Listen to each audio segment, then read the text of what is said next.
Bonjour à tous, eh bien prenons un instant aujourd'hui pour lire et méditer un passage du livre du ciel de Luisa Picarreta. Au nom du Père qui m'a créé, du Fils qui m'a sauvé et du Saint-Esprit qui me sanctifie. Amen.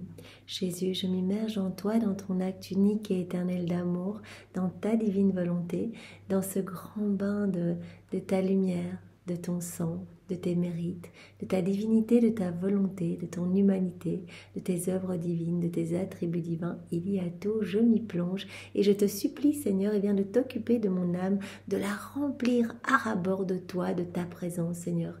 Viens avec ta maman et retirer de mon cœur tout ce qui est ni toi, ni de toi, ni pour toi, tout ce qui t'offense, tout ce qui te blesse, tout ce qui te tire des lames de sang, Seigneur. Retire toutes ces choses résultant de ma volonté humaine et crée dans mon cœur cet espace indispensable pour que ta divine volonté puisse se déployer, qu'elle puisse vraiment être parfaitement libre d'agir à travers mon humanité, qu'elle puisse opérer, qu'elle puisse être souveraine en moi, Seigneur. C'est ce que je souhaite et c'est ce que je te demande tous les jours. Donne-moi ce grand don de la vie dans la divine volonté, Seigneur, et amène-moi jour après jour un peu plus proche de toi, un peu plus en union avec toi, Seigneur. Amène-moi à ce 4e niveau de vie dans la divine volonté, vraiment où je deviendrai pur amour. C'est ce que je souhaite, Seigneur, et j'espère avoir assez de temps dans ma vie pour pouvoir vraiment grandir chaque jour un peu plus à ta ressemblance, Seigneur, et que je puisse peut-être un jour être comme un autre toi sur la terre, que ton Père puisse, en me regardant, te voir toi, Seigneur, qu'à travers chacun de mes mouvements, tu puisses toucher tes enfants et que tu puisses être glorifié, mais continuellement. Je veux que ma vie soit une offrande éternelle pour ta gloire, Seigneur, et cette prière que je te fais, puisque je la fais dans ta divine volonté, elle est universelle, donc je la fais comme si elle sortait de la bouche de tous les hommes de tous les temps et que tous te demandaient l'avènement de ton royaume et que tous te demandaient d'être de bons instruments de paix, d'amour, de miséricorde entre tes mains, que tous te suppliaient de recevoir cette grâce de l'abandon, cette grâce de pouvoir mourir à soi-même pour ne vivre qu'en toi, Seigneur, qu'immerger en toi dans ton amour et ta volonté. Aussi, Seigneur, je te donne mon humanité, je te donne mes actions, je te donne mes mains, mes pieds, mes yeux, ma bouche, mon nez, mes pensées, je te donne tout, Seigneur, sers-toi de tout, vraiment pour que tu puisses être heureux en fait. Je veux être pour toi une source de réjouissance. Aussi, sanctifie chacune de mes actions, viens diviniser chacun de mes pas, viens respirer toi-même dans mon souffle, viens parler, utilise ma bouche pour parler, Seigneur, pour toucher tes enfants. Utilise chacun de mes regards qui soit marqué du sceau de ta compassion et de ton amour et viens ordonner mes pensées qu'elles ne soient tournées que vers toi, Seigneur. Vraiment que je puisse être totalement enchaînée à toi et ne voir que toi en fait. Je veux être enfermée dans ton cœur et ne parler que de toi, ne penser qu'à toi, n'entendre que ta voix, que mon cœur ne batte que pour toi, que mes pas ne marchent que vers toi. Vraiment, Seigneur, je ne souhaite que toi. Aussi, donne-moi ce grand détachement des choses du monde. Vraiment, viens me dépouiller de tout et prends toute la place dans mon cœur. Vraiment, tu nous l'as dit, il faut cet espace dans le cœur de l'homme, soit on se remplit des choses du monde, soit on se remplit de toi. Il n'y a pas la place pour les deux. Alors vraiment, Seigneur, voilà, viens toi-même et crée cet espace en chacun de nous. Vraiment, nous avons confiance en toi. Nous te remercions pour tout ce que tu nous as déjà donné dans le passé, tout ce que tu vas nous donner aujourd'hui. Voilà, chaque jour où l'on médite une nouvelle vérité de Jésus, c'est vraiment quelque chose de magnifique pour notre âme qui s'abreuve, qui se nourrit, qui est comme parfumé des parfums célestes. Et vraiment, à chaque fois, nous grandissons en sainteté, cette sainteté divine que Jésus nous promet. Alors merci pour ce que nous allons recevoir aujourd'hui, pour cette vie divine que tu vas nous donner aujourd'hui. Merci Seigneur et pour tout ce que tu nous donneras demain. Nous voulons, au nom de tous, te dire que vraiment tu es important pour nous, que tu es notre roi, notre maître, notre tout.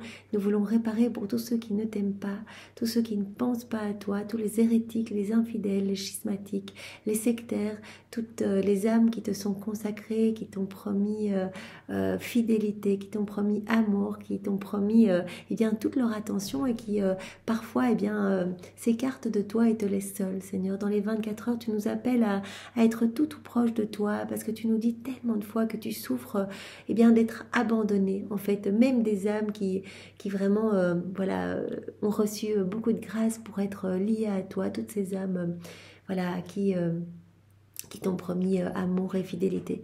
Donc vraiment, nous voulons réparer pour tous les péchés et pour toutes les offenses faites à ton Sacré-Cœur, Seigneur. Nous voulons te donner à chaque fois l'acte opposé aux offenses qui te sont faites, aux offenses qui sont faites à ta maman. Voilà, et nous voulons le faire tout le temps, à chacune des microsecondes de notre existence.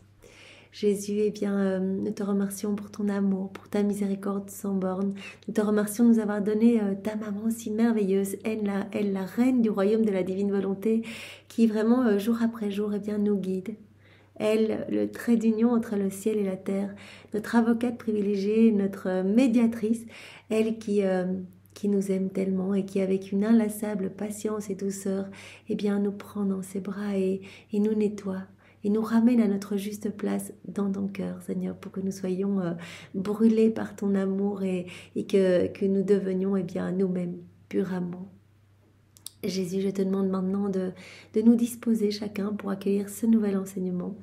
Vraiment que nous puissions comprendre tous ces mots bénis qui sont les tiens, les comprendre avec ta sagesse à toi, ta compréhension à toi, que nous puissions bien sûr les mettre en pratique. Tu nous parles tout le temps de cette mise en pratique qui est tellement importante, cette mise en pratique à travers les actes que nous allons faire en union avec toi, nous unir à toi dans nos petites tâches du quotidien, à travers les rondes, dans l'œuvre de la création, de la rédemption, ou, voilà, ces rondes également dans les sacrements, pour tenir compagnie à ta divine volonté. À chaque fois qu'on va mettre en pratique, Seigneur, tu nous dis, eh bien, vous venez visiter vos appartements, vous rentrez en possession de tout en fait. Je peux vous donner tout ce dont je rêve de vous combler. Donc cette mise en pratique est très importante. Si on ne fait que lire, eh bien c'est vrai qu'il y aura quelque chose qui va se passer dans notre cœur, vraiment notre âme va s'embraser, etc. Mais cela peut s'estomper si l'on ne met pas en pratique. C'est pour cela que Jésus dit, je mets des mots séducteurs en fait dans toutes ces vérités que je vous donne cette soif de vous y replonger et je vous donne ce désir de demander continuellement de vivre dans ma divine volonté, que vraiment vous ne souhaitiez rien d'autre que cette vie en union avec moi. Et c'est vrai, nous pouvons le remarquer, voilà, nous sommes, voilà, chacun de nous, je suis sûre que nous ne souhaitons que cela. Finalement, ça doit être l'ultime but de notre vie, de pouvoir vivre dans la divine volonté. Jésus, parle maintenant à travers ma bouche, envoie sur chacun de nous ton Saint-Esprit, que ce moment fait en union avec toi puisse avoir des retombées dans tous les cœurs et qu'il y ait beaucoup d'âmes sauvées, beaucoup d'âmes qui se convertissent, beaucoup d'âmes qui découvrent les écrits du ciel, beaucoup d'âmes qui découvrent la divine volonté et qui s'essaient à leurs premiers actes. Vraiment, c'est ce que nous te demandons, que plus aucune âme ne se perde. Et nous profitons de cet instant pour te donner la gloire, l'amour, l'honneur, les adorations, les louanges que tu aurais dû recevoir de toutes les âmes réprouvées, si ces âmes n'avaient pas choisi délibérément de se détacher de ton cœur et de se perdre. Viens, Esprit Saint, viens, par la puissante intercession du cœur immaculé de Marie, ton épouse bien-aimée. Viens, Esprit Saint, viens, par la puissante intercession du cœur immaculé de Marie, ton épouse bien-aimée. Viens, Esprit Saint, viens, par la puissante intercession du cœur immaculé de Marie, ton épouse bien-aimée. Alors le passage que nous allons méditer est celui du 2 septembre 1928. Donc nous sommes dans le volume 24 et c'est Louisa qui parle. Je faisais ma ronde à travers toute la création comme d'habitude, afin de suivre ce que la divine volonté avait accompli en elle. Voilà, comme d'habitude, elle nous montre combien c'est important de faire ces rondes, par exemple dans l'œuvre de la création. Donc elle tient compagnie à la divine volonté qui opère, qui agit, et donc elle vient placer ces petits je t'aime, je t'adore, et vient demander partout sur chaque élément créé que s'établisse le royaume de la divine volonté ici-bas. Oh, comme tout me semblait beau. Voilà, ça Jésus nous le dit, au plus on avance dans la divine volonté, au plus il vient travailler nos sens et il vient vraiment les nettoyer pour que notre vue devienne de plus en plus divine, que notre ouïe devienne divine, vraiment que tout puisse voir l'amour de Dieu, en fait, que l'on puisse sentir l'amour de Dieu partout, que l'on puisse s'en réjouir, que l'on puisse goûter également ces merveilleuses saveurs et se réjouir de toutes ces saveurs que Dieu a créées, qu'on puisse répondre à l'amour de Dieu en ressentant cet amour partout. Et donc Louisa, voilà, elle se rend compte que tout est tellement beau, que tout est harmonie, que tout est sublime autour d'elle dans la création. Comme tout me semblait beau. Comme le divin Fiat a aimé son triomphe, reçu sa pleine gloire, obtenu sa totale domination et étendu sa vie partout et en tout lieu. Elle voit la divine volonté à l'œuvre partout. Le divin Fiat est lumière et il étend sa vie de lumière. Il est pouvoir, il est ordre, il est pureté et il étend sa lumière, son ordre et sa pureté sur toutes les choses créées et ainsi de suite pour le reste de ses qualités. Donc voilà, nous savons bien que la divine volonté conserve les qualités divines dans chaque élément créé. Et Louisa, puisqu'elle est vraiment tellement loin dans la divine volonté, elle est complètement imbibée dans le divin Fiat, eh bien, elle voit cet amour partout, elle voit les qualités divines de Dieu à travers les éléments créés. C'est pourquoi chaque chose créée est sacrée, plus qu'une relique, car elle comprend en elle la puissance créatrice et la volonté, et la vie même de celui qui l'a créée. Donc Louisa, vraiment, elle nous rappelle aujourd'hui que chaque élément créé pourrait être même considéré comme une relique et vraiment sacré, parce que tous ces éléments contiennent la puissance créatrice de Dieu, contiennent sa vie même, sa volonté opérante et agissante. Aussi, en faisant ma ronde, je sentais vouloir aimer, adorer, embrasser le soleil, les cieux, les étoiles, le vent et la mer, car ils comprenaient et voilaient celui qui les avait créés. Voilà, comme Jésus nous a déjà dit, les éléments créés sont comme un petit voile en fait qui cache ma divine volonté qui travaille. Et donc elle a envie de parcourir chaque élément, de venir tenir compagnie à la divine volonté, de placer son amour partout. Chaque élément comprenait et voilait celui qui les avait créés, constituant ainsi pour lui-même de nombreuses résidences. Donc voilà, en fait Dieu trouve sa résidence dans les éléments créés. Mais alors que mon esprit parcourait la création, mon doux Jésus me dit : « Ma fille, vois combien nos œuvres sont belles, pures, saintes et ordonnées. » Voilà, tout est reflet en fait, voilà, des attributs de Dieu. Tout est or, tout est beauté, tout est harmonie. Voilà, tout est splendeur en fait. Nous avons utilisé la création pour former nos voiles, nos vastes résidences. Petit voile cachant la divine volonté qui travaille, résidence.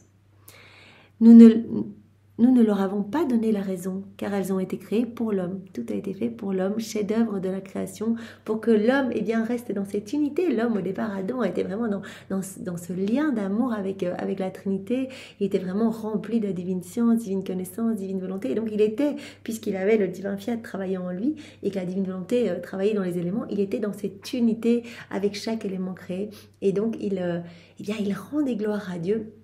Pour chaque élément créé, en fait, il prêtait sa bouche pour dire, voilà, je te loue, je te bénis, je te remercie, comme je suis heureux, tout est beau autour de moi, tout est pour moi.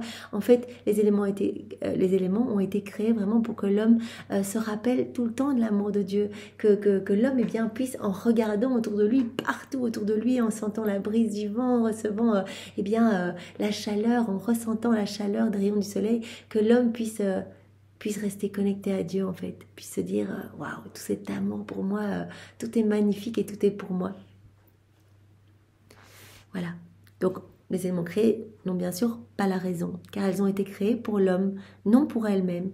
Et nous avons réservé à l'homme la capacité et la raison de toute la création, afin qu'en possession de sa raison, il nous donnerait de la lumière, du soleil, des cieux, du vent et de tout le reste.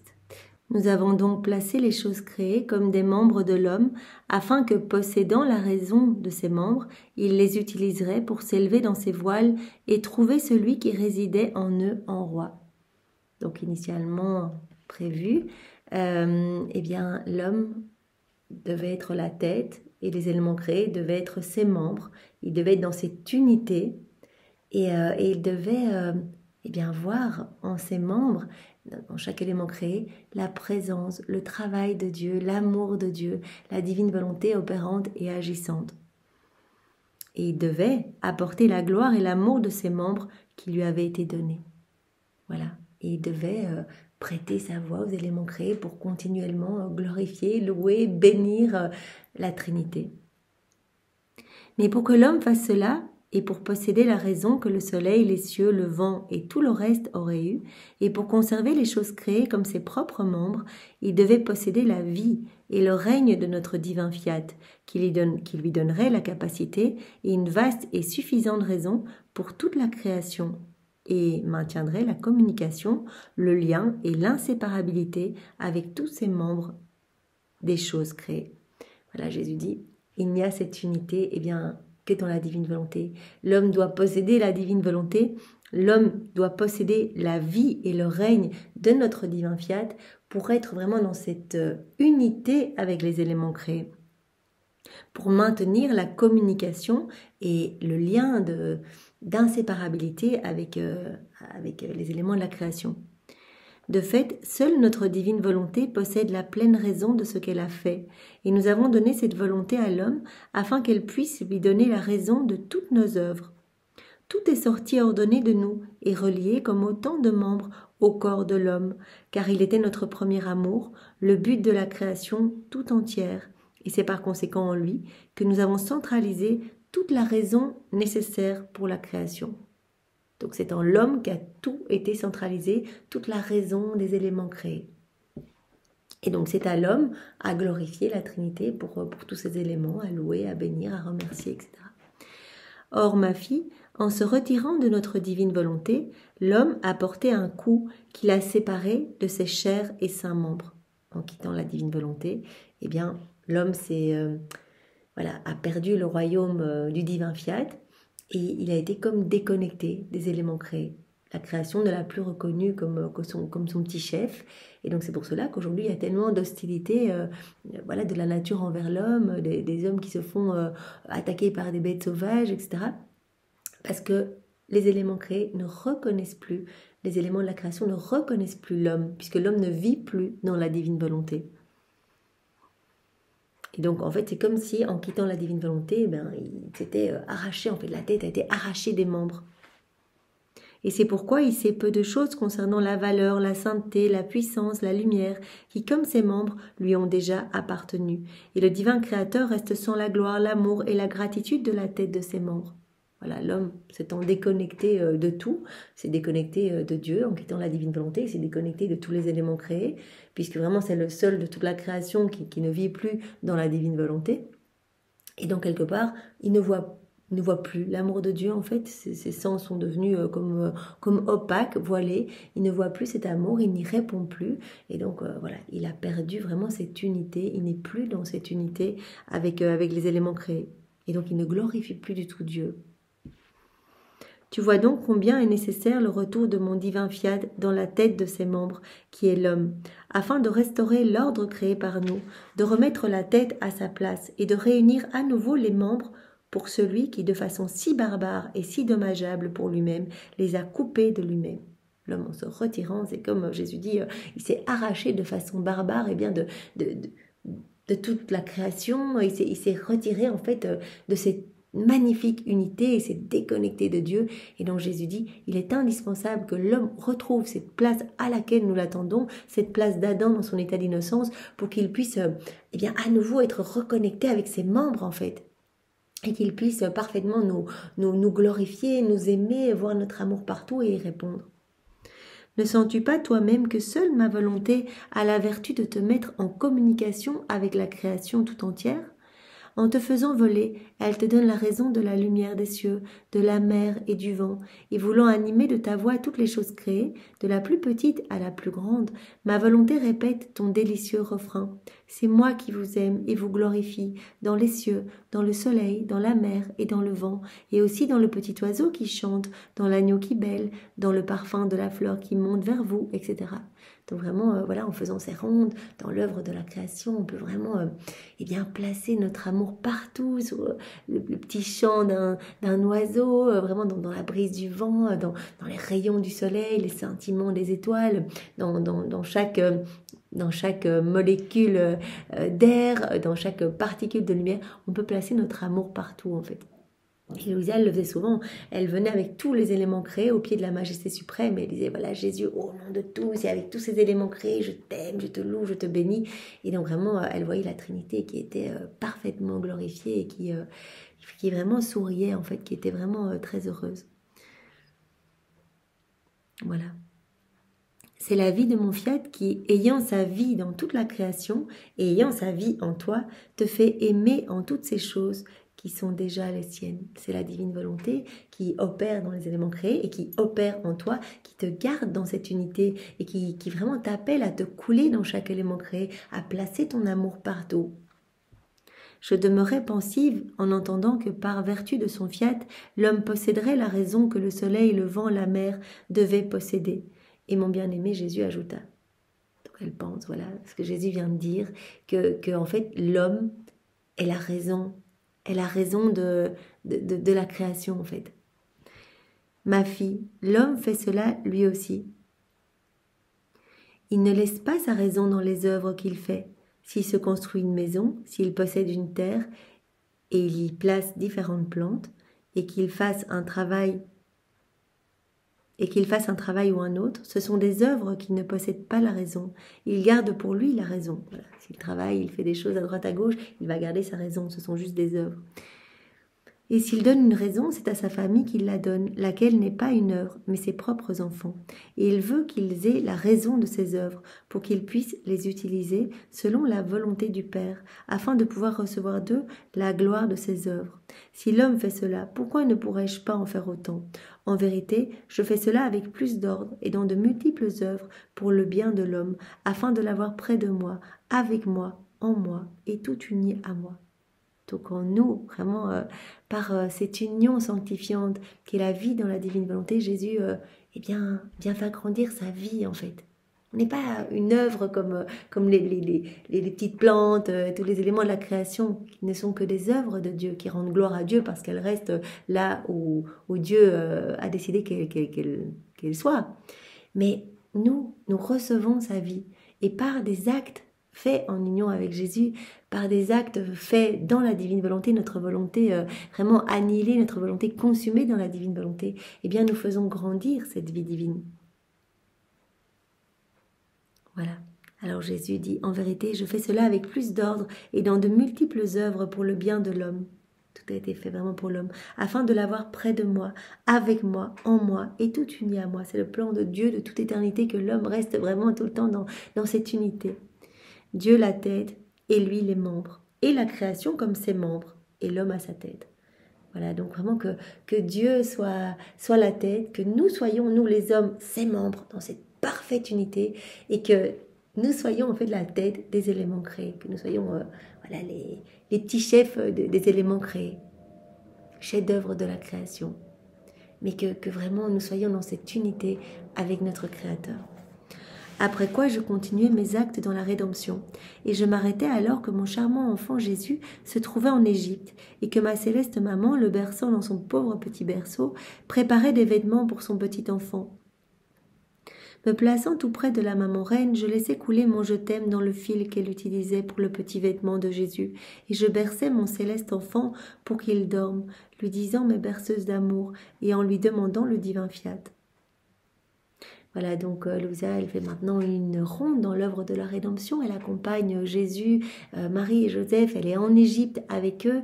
Et vraiment, elle profite de tout ce qu'elle voit pour placer ses je t'aime. Donc elle dit, voilà, je vais mettre mes je t'aime dans le fil. En fait, Marie est en train de préparer un petit vêtement pour Jésus. Elle est en train de tisser un petit vêtement. Et bien dans chaque fil, eh bien, je place mon amour pour Jésus, mes adorations, mes louanges.